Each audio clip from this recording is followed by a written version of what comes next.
Élément FARDC contre Rwanda RDF. Stop. Vendredi 07 08h30 Bravo. Stop. Côté ennemi 07 Moro. Stop.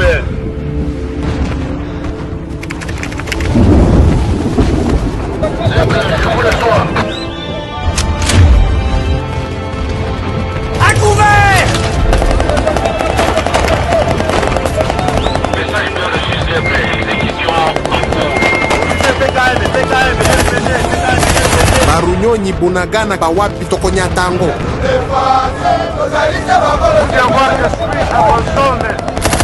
faire une défensive ferme afin que l'ennemi ne puisse pas gagner du terrain. Frères d'armes, le commandant suprême nous a dit: Vaillants soldats, ensemble, nous triomphons de cette agression injustifiée. nous sommes les gardiens de notre terre, les sentinelles de l'aube, les porteurs d'espoir. La puissance de l'ennemi peut sembler insurmontable. Mais je vous le dis, nous sommes plus que des soldats. Nous sommes les forces armées de la République démocratique du Congo.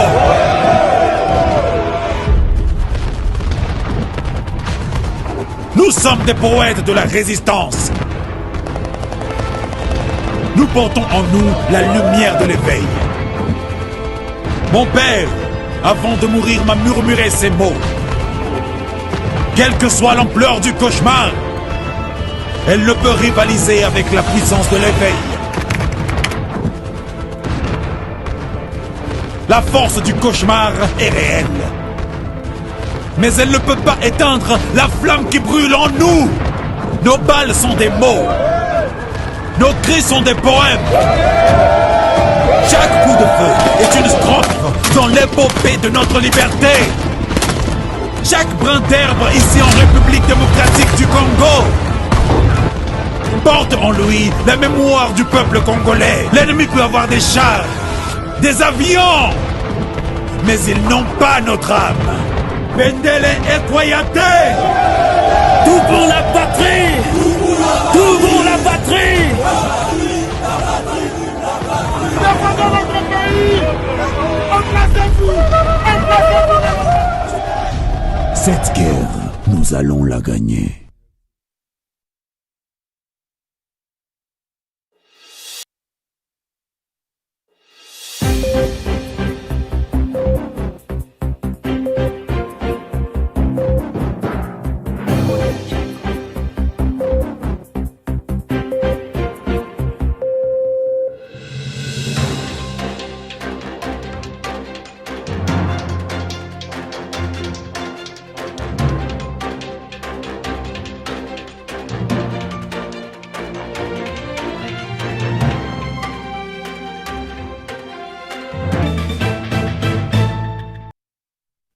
Chers téléspectateurs, merci pour votre fidélité à la télévision nationale RTNC Goma. Il est temps de suivre les informations et commençons par la santé. Le cumul des cas de contamination du Mpox est évalué à plus de 500 cas confirmés, raison pour laquelle une mesure de vaccination de plusieurs agents à haut risque de contamination a été prise sur toute l'étendue de la province du Nord Kivu, a rassuré Monsieur Hans Batei, le docteur de la zone. Suivez. Mpox, nous avons fait la vaccination réactive ciblée. On a ciblé certaines populations beaucoup plus à haut risque pour couper la chaîne de transmission. Et là, on a vacciné les professionnels des sexes, on a vacciné les travailleurs de première ligne. Les travailleurs de première ligne, ce sont les médecins, les infirmiers, les gens qui travaillent au point d'entrée, au point de contrôle, les gens qui travaillent dans les centres de traitement, mais aussi dans les laboratoires, pour les protéger, puisqu'ils ont les risques les plus élevés. On a vacciné également les contacts autour des cas, puisque chaque cas génère des contacts qui peuvent faire la maladie par la suite. On a vacciné également autour de ces contacts. On a vacciné des éco-gardes, puisque c'est une zoonose. Également, on a vacciné les vétérinaires, les vendeurs de gibier. Et l'ensemble, on a vacciné dans les 3 zones de santé haute porte de la ville, dans Goma, Karisimbi et Abongo. Tout simplement parce que ce sont les zones qui ont le plus de cas, mais aussi le camp des déplacés constitue un élément important. Nous avons le cumul depuis la semaine 21, donc on a le cumul des cas jusqu'aujourd'hui à la 45e semaine. Nous sommes à un cumul de plus de 500 cas confirmés au laboratoire. Donc c'est autour de ces cas que nous sommes en train de travailler en termes de vaccination. Ça se poursuit, mais aussi d'autres piliers de la réponse, notamment la communication du lutte et l'engagement communautaire. On est en train de renforcer la sensibilisation de la population, mais le respect des mesures PCI également qui se poursuit. D'autres commissions en termes de réponse sont en train de travailler dans le cadre du contenu de la maladie et arrêter la chaîne de transmission. Et pour lutter contre l'insécurité au quartier Kasika, dans la commune de Karisimbi, des caméras de surveillance y sont déjà installées, une initiative de la chef du dit quartier, Madame Annie Massandi. Reportage. L'usage des caméras de surveillance dans les quartiers Kasika, l'une des stratégies pour pallier l'insécurité dans cette partie de la commune de Karisimbi. Madame Annie Massandi, chef de ces quartiers, se félicite d'avoir initié ce système qui consiste à détecter tous les mouvements suspects afin que les services de l'ordre interviennent. Ces cadres de base sollicitent l'appui du gouvernement provincial pour la pérennisation de cette stratégie sécuritaire. Nous avons mis beaucoup de stratégies en place pour faire fuir et détecter à temps les malfrats. Certainement, il y a des caméras de surveillance dans les quartiers Kasika. C'est moi qui l'ai initié. Vraiment, nous avons des caméras de surveillance dans des lieux chauds avec les surveillances, les systèmes de surveillance qu'on a mis en place, entre autres les caméras de surveillance. Nous arriverons à les détecter à temps et ils seront au puits aussi. Le gouvernement provincial pouvait nous aider, ça serait une bonne chose. Ça pourra peut-être voir à temps et alerter, ça peut nous aider encore davantage.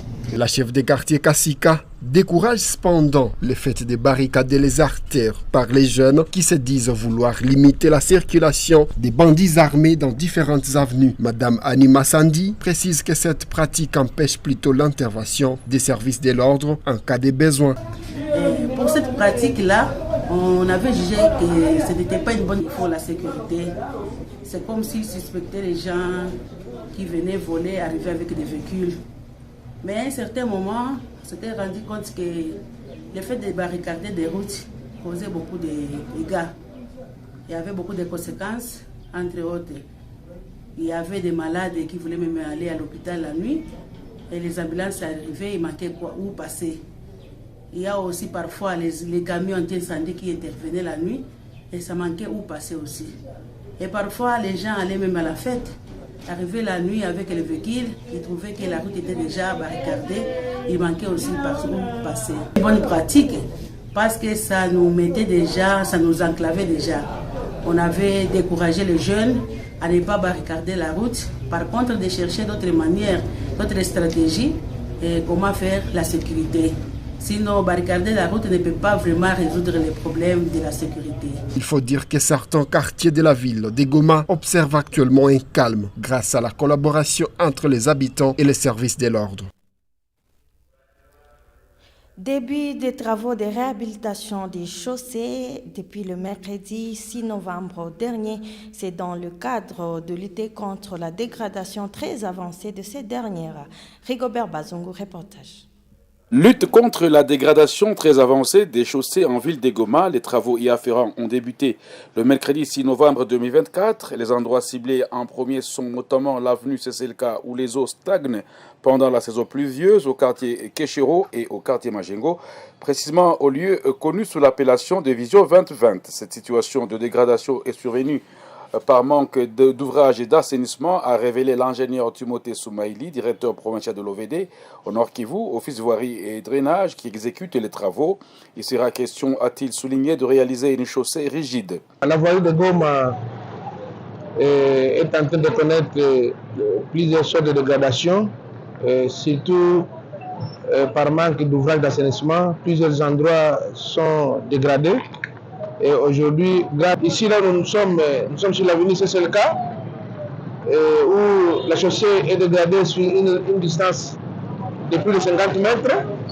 Et nous allons, comme c'est un point bas, où les eaux stagnent, nous avons jugé bon de changer la structure de la chaussée à cet endroit. Au lieu d'une structure souple, nous allons mettre une structure rigide qui va permettre à consolider la chaussée, malgré les eaux qui viennent stagner ici par manque d'ouvrage d'assainissement. Mais si nous y mettons du béton, la route n'aura plus de dégradation.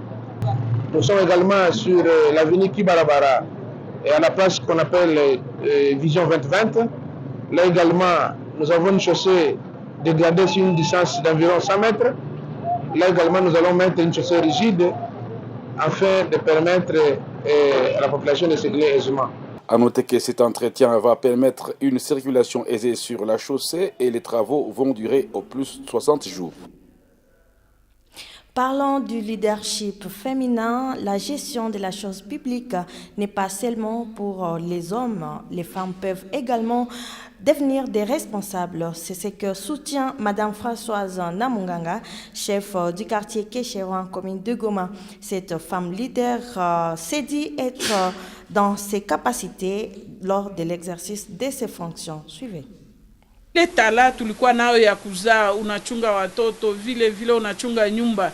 Iliomba tuitoshe kumafige yende msosiete ikwe bénéfique ku société parce que c'est la femme qui est dit que ni mwanamke njo mwalimu na société ilikuwa na lazima ya mwalimu na njo maana société iko na lazima aussi ya ma place de prise de décision face ya uongozi, mwanamke aongoze. Kama unaangalia leo mu quartier kwenye mimi naongoza, mimi mwenye ko chargé na sécurité ni mwanamke.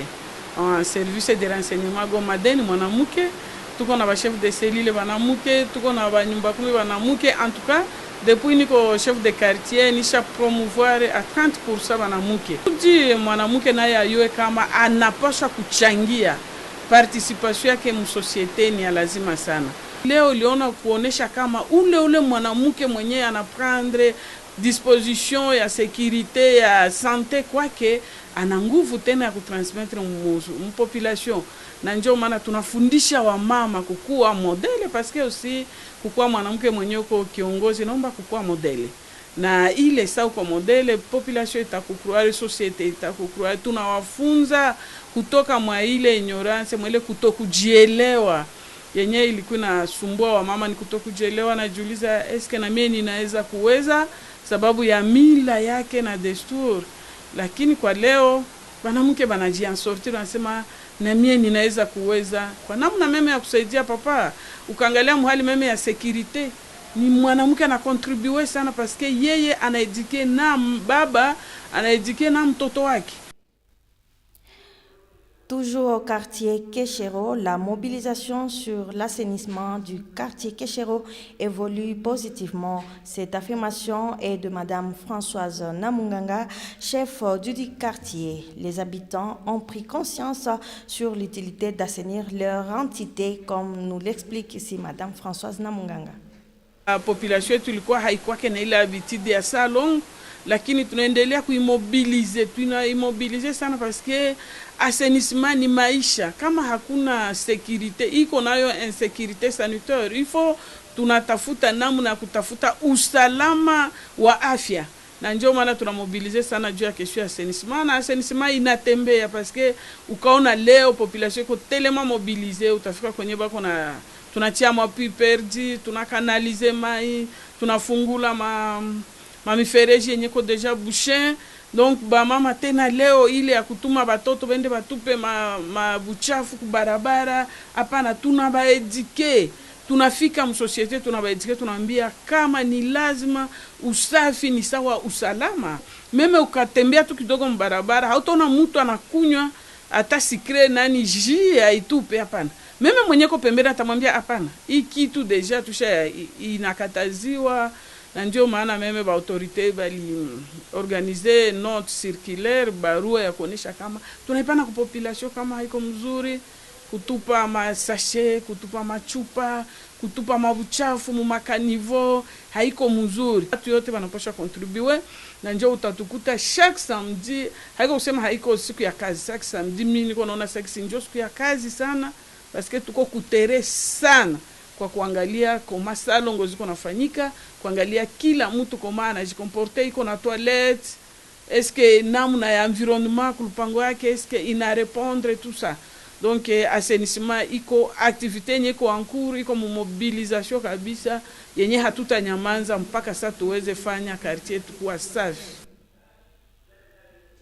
Et à la recherche de leur survie, certains jeunes déplacés exercent des petites activités au marché de Kituku. Ces derniers dénoncent néanmoins une forme de discrimination dont ils sont victimes. Reportage Rigobert Bazungu. Les jeunes déplacés de guerre à la recherche des moyens de survie au marché de Kituku se sentent toujours discriminés lorsqu'ils se livrent à la tâche de manutentionnaire.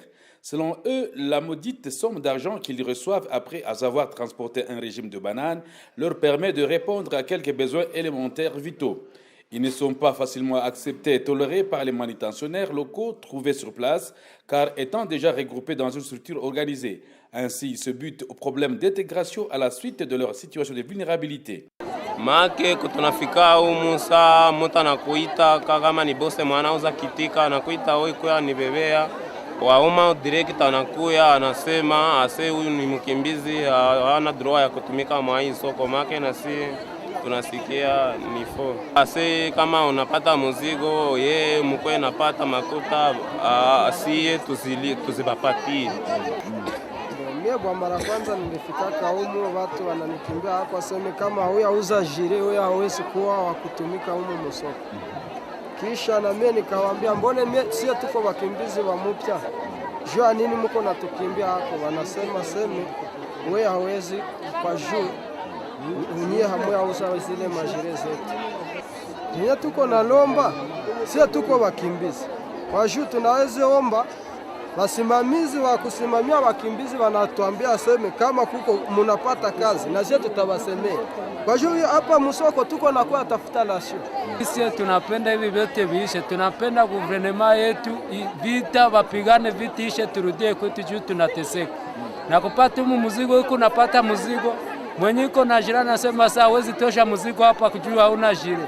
Jupate kama mzigo wiko na badevie unakamata kama mzigo unakimbiana nako jupate sengsa na maoni ziko zinatupokeresha. Je, tunaomba gouvernement itusaidie turudie kwetu juu tunatesekea huko. Enfin, ces jeunes déplacés insistent sur le rétablissement de la paix dans leurs milieux respectifs. Et pour terminer, une formation est organisée en faveur des agents effectifs de l'Institut national des archives du Congo. Les détails avec Bakunzi Claude. Début ce jeudi 7 novembre à Goma, de la formation des agents effectifs de l'Institut national des archives du Congo, INACO. 4 jours durant, ces nouveaux agents seront familiarisés avec les terminologies archivistiques, la gestion des archives et la technique des inspections selon M. Kabamba, directeur à l'intérim chargé de formation et valorisation de l'INACO. L'INACO est l'organe attitré du gouvernement, l'organe consultatif en matière de gestion des archives. Et donc en République démocratique du Congo, et c'est ainsi que nous sommes venus ici pour former nos collègues, pour leur donner les mêmes chances, les mêmes compétences que ceux qui sont déjà dans le métier. À chaque fois qu'il y a de nouvelles unités qui sont engagées, nous les renforçons les capacités avec les fondamentaux archivistiques. Et pour cette session ici, nous avons plusieurs modules. Mais le module le plus important que nous allons les donner, c'est des fondamentaux archivistiques d'abord, c'est-à-dire qu'ils puissent se familiariser avec la terminologie archivistique, les concepts qu'on utilise, le langage documentaire, harmoniser leur langage dans cette profession, dans ce métier qu'ils viennent d'embrasser. Nous encourageons nos collègues qui sont à l'Est, après cette formation, de descendre sur terrain pour faire la sensibilisation au public, dans les services publics, dans le service privé, sur l'importance des archives, des documents d'archives. Cette formation était un besoin longtemps attendu qui arrive au moment opportun, a déclaré Madame Noëlla Chirimwami, directrice à l'intérim de l'INACO en province du Nord Kivu. Pour nous d'abord c'est une joie parce que cette journée vraiment on l'attendait.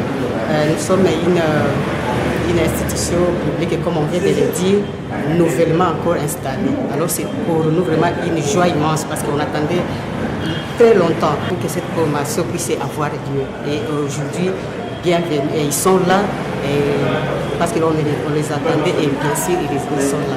Signalons que cette formation regroupe les agents de l'INACO de Bukavu, Butembo et Goma. Fin de cette édition du journal télé sur la radio-télévision nationale congolaise. Merci à vous de nous avoir suivis.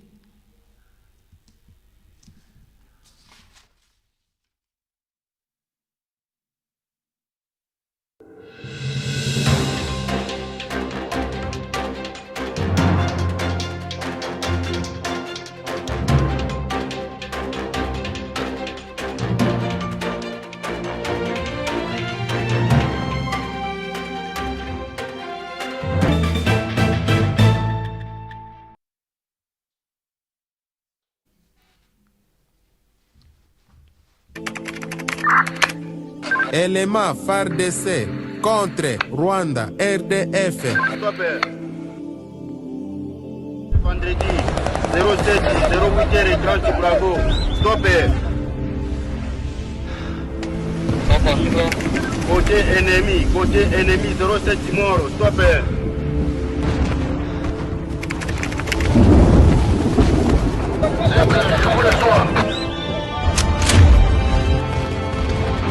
À couvert!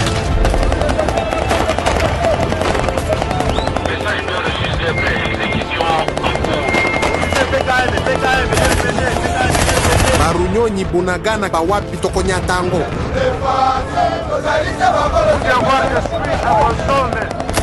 De faire une défensive ferme afin que l'ennemi ne puisse pas gagner du terrain. Frères d'armes, le commandant suprême nous a dit: Vaillants soldats, ensemble, nous triomphons de cette agression injustifiée.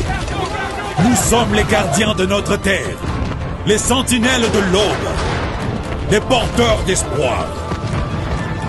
La puissance de l'ennemi peut sembler insurmontable. Mais je vous le dis, nous sommes plus que des soldats. Nous sommes les forces armées de la République démocratique du Congo.